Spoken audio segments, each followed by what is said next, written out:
Hi, everybody. I'm Barb. I'm Randine. I'm Helene. And this is our Sclero-What? Adventures. Happy Scleroderma Awareness Month, you guys. We are so appreciative of you watching and helping us to bring scleroderma awareness across everywhere, honestly, across the internet and Facebook and social media and across the world. And we are just so privileged to be able to bring a scleroderma patient to you every single day. We think it's really important that you know what scleroderma is. And the best people to learn about scleroderma is from the people that live with it on a daily basis.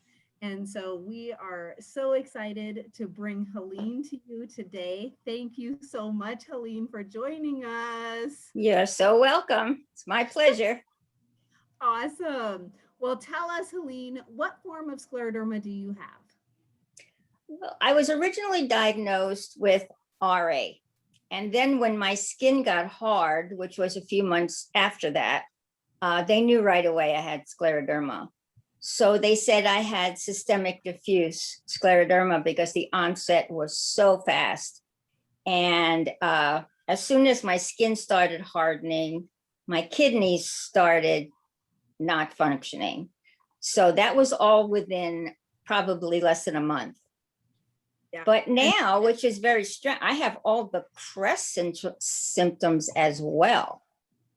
So when I tell people I have systemic diffuse and I tell them I also have CREST, they said, well, you can't have both.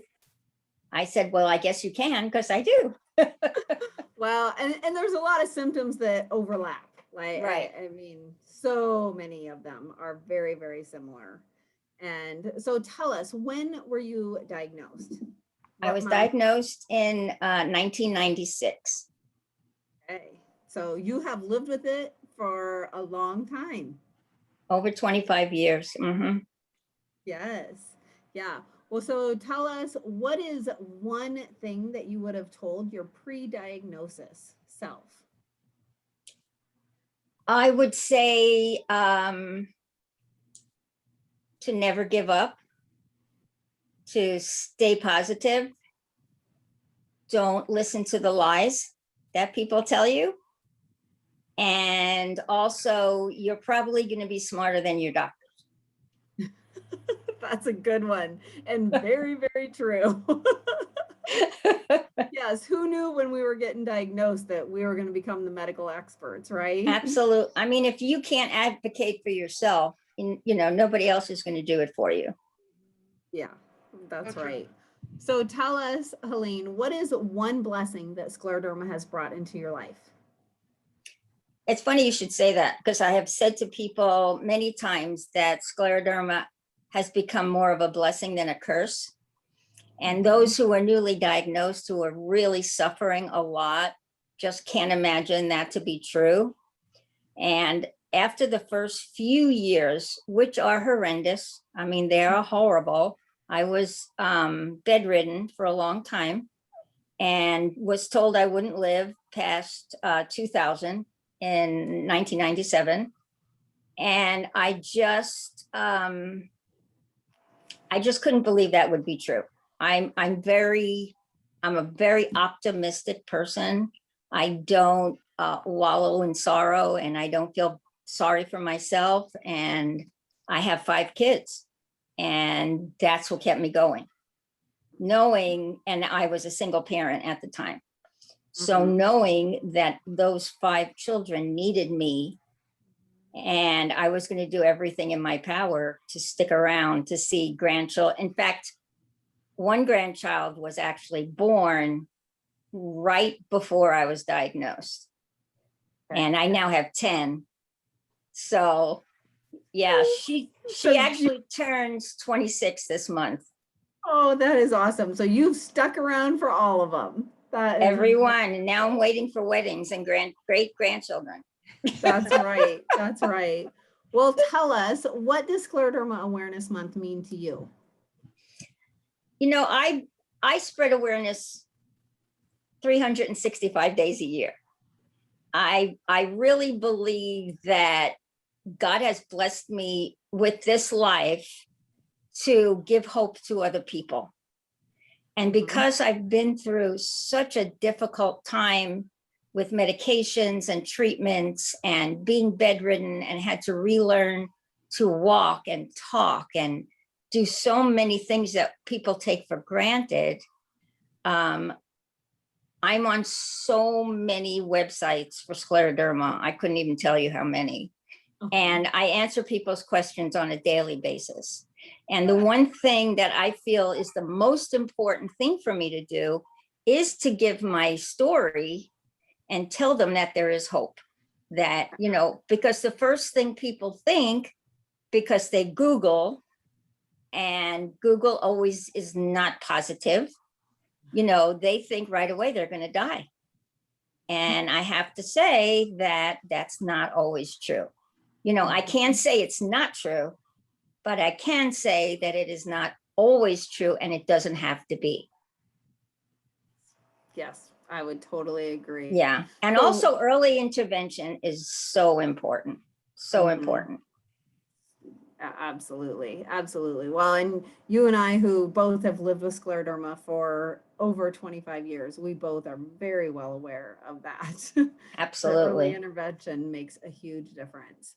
Mhm. So tell us, what is one thing about scleroderma that you would like everyone to know? That it doesn't have to be a death sentence, that it is something that you can live with. You can, you know, basically you find yourself as a new person. The Mhm. old you, even though, you know, your mind is still the same, but your body isn't. And you have to realize that you are a new person. And you Mhm. have to be conscious of the things you can do and the things you cannot do. And I always tell people to make it a priority to concentrate on the things that you can do. You know, you might be disabled in different aspects of your life, but you still have so many abilities. And even though, you know, like last night we were watching TV and the remote slipped out of my hand and with 3 pieces of remote and batteries. And All over. it's like, you know, you're going to drop things, you know, my fingers are all crooked. So I'm going to drop things.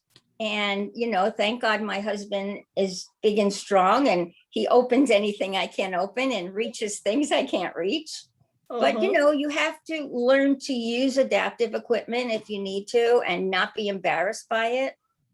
And I Yep. think a lot of people become so self-conscious that they lose the fact that they're still a whole person, you know? Absolutely. And it's important to look at yourself and say, I'm still beautiful and I'm still worthy and I'm still a good person.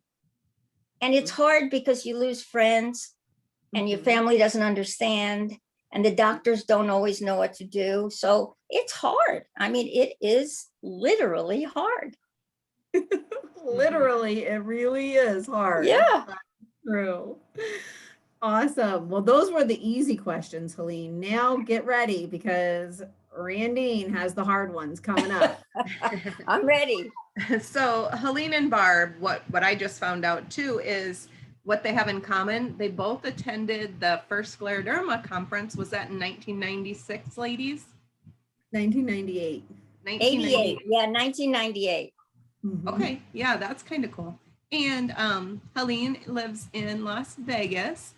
And one fun childhood game that we loved to play, right, Helene, was Truth or Dare. Yeah. Uh-oh. So Truth or Dare, Helene? Okay. You got to You pick. decide. You want truth? Oh. Truth. Okay.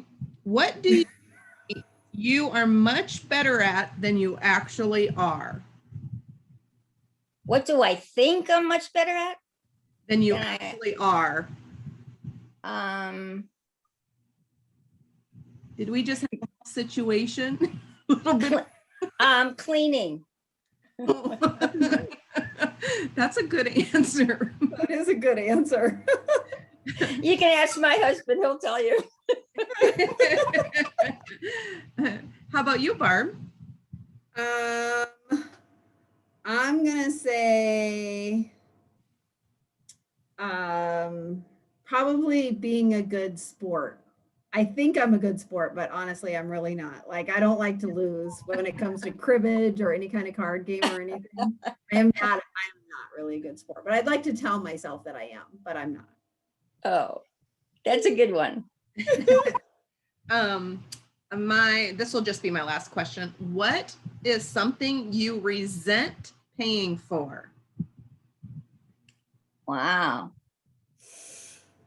Cable TV. That is ridiculous. Yeah. How about you, Barb? We were just talking about, all these new movies coming out on HBO Max. So I'm thinking, okay, you have to pay for HBO. And then in addition, you have to pay for the new movies, which, why would you do that? Why would you pay twice for the same thing? They just keep milking you for every penny. So we ditched cable this week. We totally got rid of cable. So we were paying way too much. It was the biggest waste of money ever. Mm-hmm. And I would totally agree with Helene. I think cable is the biggest waste of money. We cut the cord a few years ago, and I'm so glad we did. Yeah, I don't miss it. Mm-hmm. Well, unless you have some like big secret, Helene, you want to share just between the three of us, you are welcome. We're all ears. Big secret about what? Cable? Anything. Oh. Big Clean secret. about. I don't think it's a secret, but I think it's important that you have a really good lifeline, people who support you. I've been very blessed with the fact that my entire family has supported me from day one. And when I was not able to care for myself and I had to sell my house because I couldn't walk up the stairs, my oldest son, first my mom took me in for 6 months. Then I lived with my older son for about 1.5 years. Mm-hmm. Then I lived with my younger daughter for about 1.5 years until I could get back on my feet. I have 5 children, so there were a lot of houses I could skip to. And I don't know what I would have done without them, without their support and their love and just being there for me no matter what I needed.